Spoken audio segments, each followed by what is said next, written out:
Thanks. So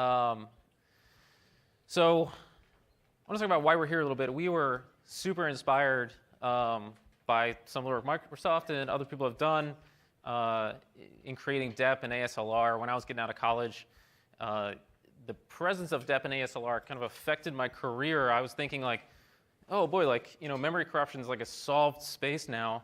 So I better go into application security. And I wasn't exactly right, but you know, the vulnerabilities we see at Pwn to Own, you know, like 7 things chained together. You know, every exploit there is a piece of art. So that I think you know, we were inspired by that. We wanted to see what we could do at the app layer to complement. So we both work at Contrast Security, and let's get started. So we hate this slide, but we're company men, so we let marketing put it in there, and we're going to zoom right past it. So the first leg of my argument that I'm going to try to make today is that tailored security never scales, never succeeds in the long term. So what we see going on in the background here is an example of a Java security policy. So if you wanted to tightly sandbox, tightly control what your system is allowed to do, you can do that. They give you tons of complicated configuration, and there's interesting academic papers about how best to use tools to infer what your policy should be. And over time, these things lose momentum, and development teams end up throwing them away. I'm sure the red team and blue team side of all of your teams have seen that, you know, this is not deployed in production, right? This is used in the browser sandbox for Java applets, and really practically nowhere else. A more modern example is content security policy. I think, you know, I'm not ready to say it's dead or anything, but I think adoption outside of the traditional unicorns is slow. And in fact, some of the trends are in the wrong direction. So we see here people, when they're including a script source directive, where can scripts come from? They're actually tending to more often choose an allow all policy, like any origin can provide scripts. Because this is an extremely hard thing to maintain, right? It's difficult to get right in the first place. It's difficult to maintain as you grow your team, as you're, you know, changing your partners, adding RUM, you know, doing whatever. It just gets hard. So I don't think that works. SELINUX is another example. You know, there's some key use cases that really it works well. It ships with some of the Linux distros. It's on Android, I believe. But it's, you know, if you want to deploy this for your system for your particular use case, it's a lot of work to get started. You need to be an expert at rule writing, even to look at the results. So the second picture here is a picture of the results of an audit event, and you'd have to be super expert just to understand what is in there. I don't understand what's in there. So probably the most relevant example for the rest of our talk today is about the WAF, right? The Web Application Firewall. So it's complicated in terms of the rules you have to make for it. Requires constant tuning. You can see here there's a clip from an actual Web Application Firewall data sheet where they advertised like, hey, comes with our product, you know, this service of people to maintain rules for your app over time, because it's something that really needs a lot of hand-holding forever. And so the web application market, I think right now is around $1 billion, and here I am saying it's not working, but people don't really have an alternative. So the second leg of my argument is about perspective and context. Like, I strongly believe that security gets a lot better closer to boom, right? Closer to where exploitation occurs. And I think history has shown that what we've done is we've taken security mechanisms and moved them closer and closer to where, you know, the time of boom, the time of exploitation, and we've gotten much better gains from that. And it's a little bit counterintuitive because, you know, are you suggesting to me that I should let the attacker get closer in and then we should try to stop them? But I think we've all kind of recognized as a community that the moat doesn't work, and the best context is at the exploit. So let's not run away from that, right? Let's run towards it. So I've been super negative so far. Sorry about that, but let's talk about what really works. And I am super fanboy of DEP, and ASLR. And the intent of these mechanisms is to inject security capabilities using the compiler, using the OS, to to kill whole bug classes that the developer doesn't even have to know about, right? So we're a huge fan of these techniques that either kill bug classes, raise the cost of exploit development a lot, and they're done invisibly. So when I look at the security spend inside of our customers, inside of the market, I get a little frustrated because here's these things that we can focus on, like DEP and ASLR and all this stuff, that they're big upfront costs. They're a little bit, it's a little bit tough on the world to get them out there and well deployed. But once they're done, I mean, the returns are huge. I would say there's nothing that changed the security needle, nothing moved the security needle like DEP and ASLR and its sister protections like it. All the secure coding guidelines in the world, all the things that we do in application security, the presence of secure APIs, we had all those things for a long time before we had DEP. But you had to get people to use it. You had to hope that they understood how to use it correctly. You had to hope that they retained the muscle memory to know when they should use it and when not, and all that kind of stuff. And all of the activities that we use in application security are all expert activities, right? They all need an expert, and there's just not enough experts to go around. We need developers to be able to self-service on security. So it super frustrates me that we spend a lot of our time and money on this. So we need stuff more like the right. So we want to talk about how the research we did to affect that change, to try to translate some of those protections. Obviously, there's no stack. Well, there is, but there's not the same constructs of memory corruption in the application layer, but how we try to capture those intents at the application layer. So the first thing is, how can you change an application to automatically infuse new security capabilities into it? And the way you do that is through instrumentation, right? So typically you provide an agent that can monkey patch or source rewrite or redefine the types of the code so that you can change the behavior, get more sensors in there. So in this example, we're showing that how once you add an agent to the runtime, it can modify any of the code, whether it comes from libraries, frameworks, et cetera. And these are now interesting security sensors that we have all throughout the system. And so what we're trying to get across today is not a particular product, not a particular really anything except for the fact that we are trying to communicate that there is a framework that we coined here called runtime exploit prevention that is a strategy for infusing security protections into a running application.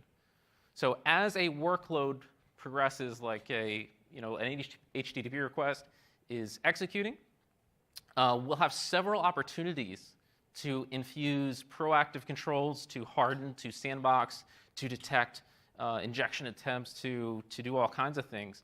So being within the running application gives us all these places where we can do security that we didn't have before, right? If we think about our only competitor here as a web application firewall, the only thing we can do is reject it up front. It's really an impossible ask of that tool. It's a network tool trying to do an application layer job, so it's really unfair for us to give it the job that it's doing. But now we have all these other stages through this framework where we can say, okay, well, how can we use hardening to prevent XXE attacks? So we can do hardening and sandboxing. We can also, if we detect that, if we think we've built up sufficient evidence that an attack is going on, we can also block it, right? We can throw an exception or redirect the control flow so that the application doesn't do the exploit behavior. So we're going to go through each of these stages of protection, and Matt's going to start us off. Hey, so when we can do input classification, we can classify upfront or look at the input and decide that something is malicious. So there's some obvious input vectors. So there's some things that just don't make sense and can seem like malicious behavior. So this is definitely invalid. It's a negative content type. There's a super long content type. There's a more recent struts vulnerability, and that was an injection through the content type, and any reasonable payload was thousands of characters. And so just that alone is enough to say that this doesn't look right. This is not a standard content type, and it also has, it's way too long. It's bigger than anything else you see coming along. And like I said, like something looks super obvious up front, you can still stop it at the gate. You don't have to let an obvious attack get really far. Then there's things you can do with volumetric analysis. So like a regular expression DOS, we can handle that by watching the number of actions inside the application. We can count during that request cycle how many operations happen inside a single request to know that this regex is doing something extreme and being potentially malicious. And the other example is a padding oracle. So a padding oracle, if you throw an exception based on padding, you can eventually leak the key. But you may also have errors that are truly about padding, or the user corrupts the data unintentionally somehow. And so we can actually hook into this exception handler with the agent, and then we can keep track by an individual, by some analysis of who the current user is, and start tallying up those exceptions, and then eventually block an attacker or detect an attack based on what in a single shot would be normal behavior, but now is defined as an attack. And by accumulating these events, we can identify it as an attack. It's only from being within the application that we can observe this padding exception, right? Trying to detect a padding oracle attack with a web application firewall is extremely difficult, right? You have to somehow build some state about each payload and try to detect, are they trying to iterate on it, and how far are they getting? But being within the application where the vulnerability is exploited, I mean, there's really, we haven't done that yet, right? So.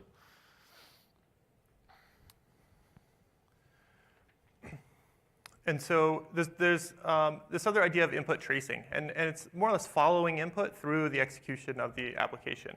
And when you see that input, when you see something that came from input in a malicious trigger, you do some analyzing and see if it is indeed malicious. So we can take a look at a standard SQL injection vulnerability. And we can see the request comes in, the query's built, string built from a request parameter, pretty standard, and then we execute the query. The goal is to block this request because it's malicious. And so at the execution, at the command execute, we can look at the query itself and parse the query. When we parse the query, we can break it up into tokens and actually analyze the input. And now we can say, we saw that test example or 1 = 1 come in through the request. We see it in this SQL query, and it broke the boundary. There are token boundaries that we crossed. So the user input changed the outcome of this query. It wasn't used to just fill in that text box. It actually changed with the intent of the query, so it's malicious. And that context you can only get by understanding what the query was going to do. So yeah, user input comes in, we hit the sync command, and now we can analyze and block at the correct point. So it's like the purpose of DEP is to prevent the attacker's cargo code from executing on the stack or the heap or whatever kind of writable space. And so really what we just described, detecting input, changing the structure of the query, we capture that same intent, right? It's not the same primitives, but we were able to stop the attacker's code from running because we detected they were about to change the structure of the query. But sometimes you might not see so what Matt just described, this one strategy, input tracing, depends on being able to see the input come in and then reaching this call. But what if you don't see that call for some reason? What if it's an asynchronous app like a lot of apps are today, and the attacker sends the bomb to something like an S3 bucket, and then some other app somewhere along the way pulls from that bucket, and that's where the interpreter of the SQL execution happens, and that's where the bomb explodes. In that case, the interpreter doesn't have the context of where the bomb came from, so they can't trace it to any input. But we can still give ourselves an opportunity to catch and diffuse this attack just by doing some semantic analysis. So here we have a similar query that looks like it's been injected into to do, a lot of SQL injection examples are about or 1 = 1, right? They want to evaluate true to every row. So that 1 equals 1 part is called a tautology. And so this is a little bit more advanced as these things can be, a tautology. So this is 1 not equals to the square root of 4. So the square root of 4 is 2, so they shouldn't be equal. So this is an obviously purposeful tautology. So they're trying to get it to a value to true for every row.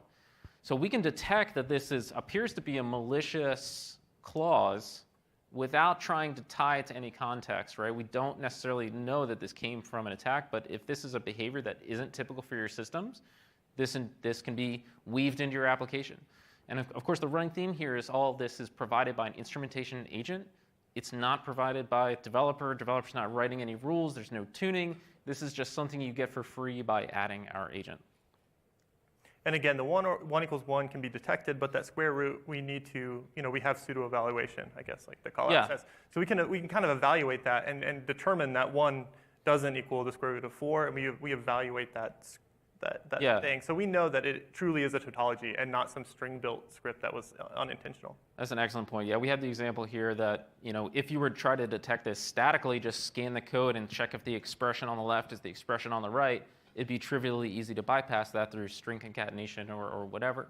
But if you evaluate, I think FireEye is well known for kind of detonating, binaries that might be malicious and seeing how they behave. We can detonate the query, right? We can run the query through a fake, simulated runner and see how it behaves. And if the expression on the right, resolves to some constant value, no matter the input, and the expression on the left also resolves to that same value, then we detect this tautology. So this is another example of detecting something unusual, which is unioning with system tables, right? So if we detect that you're unioning with system tables, most applications don't work like that. If your application does something weird, like when DEP was coming out, people were complaining because GCC needed an executable stack because it had some trampoline code or whatever. Like, fine, if you want to do some really weird stuff, you can do that. You can turn this off, whatever. But most applications, 99 applications out of 100, aren't going to ever union with a system table. That's something strictly for exploit writers. And then chaining, too. Chaining is a really simple thing to detect semantically, just by parsing the query. So most people, again, don't chain. And they certainly don't select and then drop constantly. So this is, so we get warnings when we try to compile C code that has the gets function because it's trivially exploitable. And so if you want to have behavior like this, fine, we'll give you a warning. But most people don't need it. We should harden it. We've been talking a lot about SQL injection. We just wanted to have one slide that wasn't. So the strategy applies to any interpreter, right? LDAP, SQL, any, the browser, et cetera. We can see in this example, we can detect the expansion. We kind of simulate execution of it and see if it's going to do something malicious with semantic analysis. So we can also harden. What we've been trying to talk about so far is all those first stages have been about let's detect attacks, but we can also harden instead. So the first thing we thought of is like, okay, what if we could do ASLR in the application layer? So I'm a Java guy, so I went through this process myself. I went to the runtime and I tried to hide the runtime class. The runtime is how you execute system commands. So we hid it under some namespace, and we said, okay, does this work? If all the regular code can access it, but somebody's new code, if somebody gets some malicious code in there and they tried to get access to it, would they be able to? And turns out this was really not a super fruitful exercise for us. Like, we thought it would be a cool protection. It ended up not being that useful. So if the exploit previously pointed to Java-lang runtime, well, if it's in an unpredictable location, that's going to be tricky, right? But actually, it turned out to be relatively easy. The exploit code, instead of having a direct link to runtime, sure, it couldn't find that because it's not there anymore. But there's a lot of other types in the system that have hard links to runtime. So no matter where runtime moved, I may not know its direct location, but I'll be able to find it by going off another type that has a hard link to it. So that's one way we were able to bypass this technique. And then another way was to build another signature of that type. So sure, we didn't know what the type name was. This runtime, hidden runtime, it's out there in the JVM under a different name. So we came up with some other signature of it. And then we looped through all the types available in the system, and we said, okay, who has 1 integer and 3 strings in their class definition, and they have this serialized version ID. Okay, so if we can find a class that matches that signature, then we know that's probably runtime. And if it's not, then we'll go on to the next one. And there's only a limited number of types, so it wouldn't be difficult at all to spray through the 20 to 100,000 classes that are in the virtual machine and find the one you're looking for. So basically a big to-do about nothing, right? We thought it would be this cool experiment, and it actually ended up going nowhere. But let's talk about something that was successful. So this is a piece of vulnerable code. It's vulnerable to XML external entities, which can be used to exfiltrate data, access internal resources, et cetera. So this is the vulnerable code. We get access to an untrusted HTTP request, and then we parse the XML that comes out of it. So it's trivial for an instrumentation agent to weave into that to disable access to external entities. Nobody uses external entities legitimately. Like, the first 75 links you get when you search for external entities are all about attacks, of course, because it's just not a generally useful feature for XML for normal use. So you can't get any closer to boom here, right? We're literally injecting our protection 2 lines away from where the exploit happens, and you have full context. You know what's about to happen. You know the input is untrusted, and so it's just a much more surefire way of protecting your system against attack. So I just want to talk about sandboxing. So we know that there's, people find bypasses for the sandboxes, in the browser, very popular, but they do raise the cost of exploit development a lot. So it's generally really positive. If we can do the same thing, we want to do it at the application layer. So there's been a lot of publication about the vulnerabilities in struts, which is a popular web application framework. And so we said, okay, all these vulnerabilities are based on expression language injection. The expression language is called OGNL. And so we said, okay, all of these exploits that we see in the wild that were, very rapidly coming out from, within 24 hours of the Git commit that patched it and the vulnerability announcement, we're seeing attacks from all over the world. Most of them were using that same runtime type. They were just executing system commands. And so we can see an example of that. Here, the attackers are running the ID command. This is just a simple proof of concept. So we want to be able to prevent OGNL from accessing runtime. So let's sandbox it. So what we see here is the OGNL evaluate. This is the stack trace of that exploit actually occurring, right? So this is the runtime exec command is occurring. So the system command is about to be run. But what we can actually do is we can say, okay, when we enter OGNL evaluation, when we're about to evaluate some input that could be untrusted, we'll enter a sandbox, right? We'll set some global state that says, hey, we're about to do this dangerous operation. And then if we ever go into runtime, we can check to see if that state was ever set, right? We can check to see, did we go into the sandbox? If we did go into the sandbox, oh, we're about to fire off a system command while we're inside OGNL evaluation. This is no good. We should block this, right? We should throw an exception or otherwise redirect control flow. So I want to go back to our framework here for just a second and try to explain why I back this strategy so much. Is because if you have a web application firewall, you have one opportunity to catch this attack, right? It's when the application hits the perimeter, you have to make a decision then, like, did my signatures match up to the attack that's given? If yes, then block it. If not, the attack is going to succeed. But we gave ourselves 3 ways to catch this attack, and it comes from having these different strategies, having these different protection capabilities. So if we see obvious OGNL attacks, which some are easily detectable, if we see that in the input to the perimeter, we'll just block it. Like, go away. This is obvious. If we see input that might be OGNL, like looks like it's suspicious, but maybe it's difficult to classify, well, we'll check to see if that input ever made it into the OGNL evaluation, right? So if we see something suspicious, we don't have to make the decision right away, right? We can wait till we have better context. And then once the evaluation happens, we can say, okay, well, this malicious expression came over here. Now it's being evaluated as code. I don't care what the attacker gave me. If it's going to run as code, I don't want to run it. And then even if the attacker gets by both of those things, we can actually sandbox them, right? We can prevent them to getting to the common exploitation paths. That's what I just walked through, trying to prevent runtime from running within the OGNL evaluation. So giving ourselves 3 options, 3 strategies for blocking it is really, really powerful. So goals of rep for us, we want to kill bug classes, right? We don't want developers to have to know or understand about XXZ or SQL injection, padding Oracle. These are complicated subjects that require real muscle memory around security, and asking developers to keep up with it, for me, is boiling the ocean.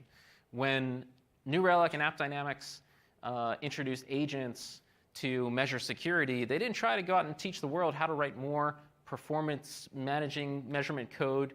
They just said, we'll handle it. We'll handle the performance stuff. You just write your business logic, right? And we want to do the same thing. We want to add the missing security features through an instrumentation agent. So we want to kill bug classes. We want to be invisible to end users. The first question I think a lot of people would ask about using an agent to do this would be, what's the performance impact? And this is a funny question for me because if you think about SSL, in a classic picture, SSL is terminated up front, then it gets handed off to the web and then the app server. It's probably adding, let's say, 5-6 milliseconds or something. Well, SSL provides an important set of protections, but it's a small set. Whereas, all of the protections that you could do from within the runtime, we're talking about the cost of CPU cycles, right? It's obviously a much lower cost, and we're preventing entire, much bigger sets of vulnerability classes. And then we want to be invisible to developers too. So I hope we were able to prove that today as well. So developers don't need to write complex policies. They don't need to understand a lot of these complicated security mechanisms, and provide them with the security that they need. So to compare DEP and sister protections like ASLR, DEP is really about protecting these meta programming points, right? The structure of the application as it's running in memory, right? It's trying to prevent memory corruption. It's trying to prevent the attackers, from controlling where execution flows. But they're trying to stop one interpreter from being corrupted, right? They want to stop the CPU metal from executing one piece of code, right, from the attacker's code. Whereas at the application layer, it's a little bit more scattered, right? There's several different types of attacks. There's several different types of interpreters. So there's a lot more primitives. There's a lot more interpreters for you to talk to and try to protect against. But in many ways, they're similar, right? We're trying to prevent attackers' cargo code from running. We're trying to make sure that they can't follow the common exploit paths. And we want to be invisible. We want to be as part of the tooling, right? So we think we're not here to hawk a particular product or whatever. We just think the strategy of being an agent using instrumentation is a lot more, provides a lot more complete picture of security than just a web application firewall up front. So how do we get there? If we all agreed, like, okay, let's go do this. Microsoft is, we're here at Microsoft. Let's talk about Microsoft. I think it's an interesting, they have an opportunity because they offer a really complete ecosystem for their developers. So they control a lot of the APIs that developers use to do request processing or SQL APIs or XML APIs. So they could actually do this protection from within their virtual machine, within the .NET CLR. But it's a little more complicated if you're a node, right? So if the node runtime wanted to do this, a little more complicated because Express comes from this open source package, and you have these other libraries that do these other big chunks of it. So as the runtime, it's a little bit more complicated for you to try to instrument these other ecosystem partners, and so it's a lot less clean. So I think it's got to be done by a third-party, open source, commercial, whatever.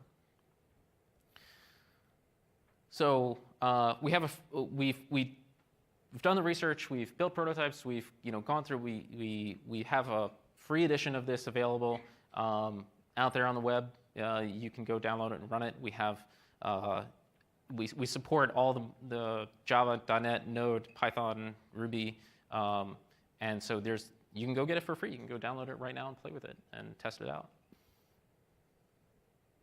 Anything to add, Matt? Great. No. Awesome. That's it. Thank you for your time. Question?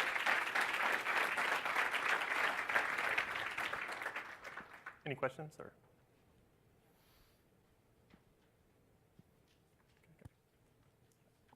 Question?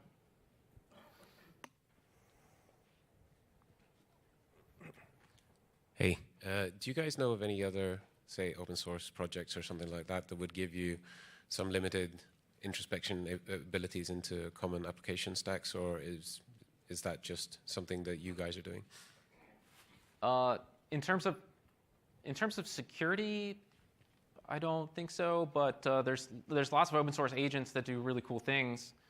There's some performance management ones. There's one called Introspect that does exactly that. It monitors your stack, tries to really build a complete performance measurement of your application. You instrument this app, you instrument that app, and it builds you some nice visuals and stuff. But on the security side, I don't think so. I should say that this has been experimented with in runtimes. Like Perl had a taint mode, if I remember correctly. And it was a really simple binary taint. I mean, that was years ago. This is like 10, maybe more years ago, maybe longer, where, yeah, if you just had an input and that input ever reached, was ever string concatenated and it reached SQL, it would blow up. So I think it's been played with, but not really fully chased down.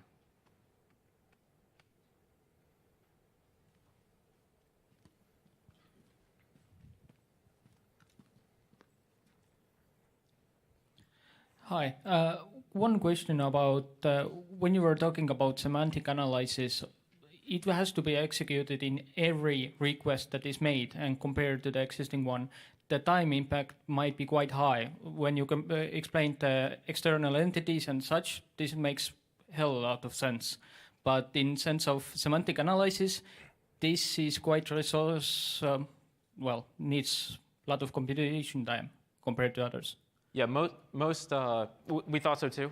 And really, most of the queries that execute on a system are the same over and over and over again. And so it's possible to cache the results of that analysis. So, and if it ever changes and it's a new query, then you do want to spend that extra few cycles checking out that query and investing some time into it. But most of the time, because of caching, it ends up being pretty fast. Typically, you're not doing full query evaluation. We're not building a full our own SQL interpreter. It's a lot of build the ask, compare the tree of the abstract tree, and make decisions or figure out what's going on. We don't necessarily have to have full evaluation of everything, but there are methods Well, for the tautology, I think yeah. he's talking about, we had to resolve the expressions. We do resolve some of the functions and stuff like that to get the results, but it's just converting those to literals to compare later. We still don't have to build a full SQL engine and run all the queries at runtime. Yeah, it's surprisingly cheap after really investing in the performance, but it's a great question. Okay, thanks.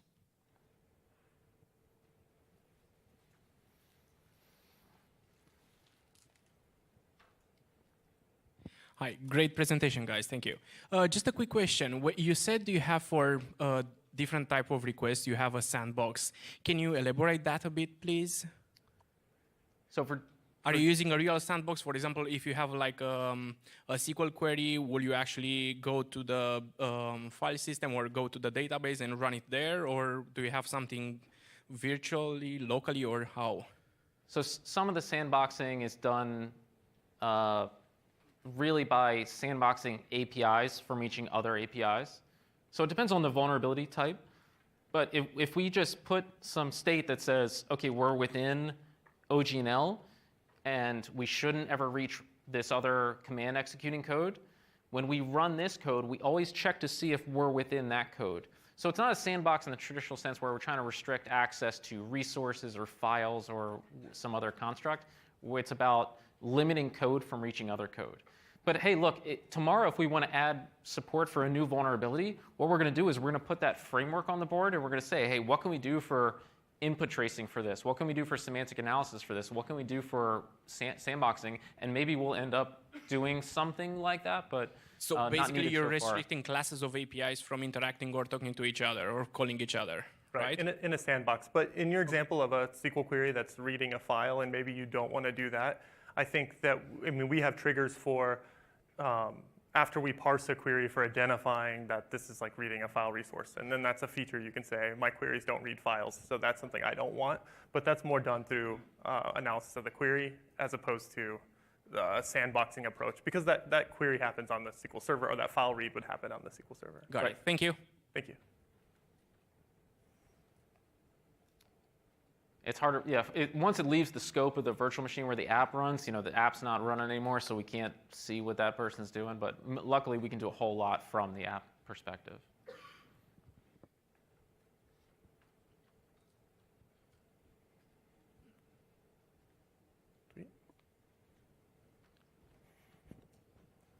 That was great. Thanks, guys.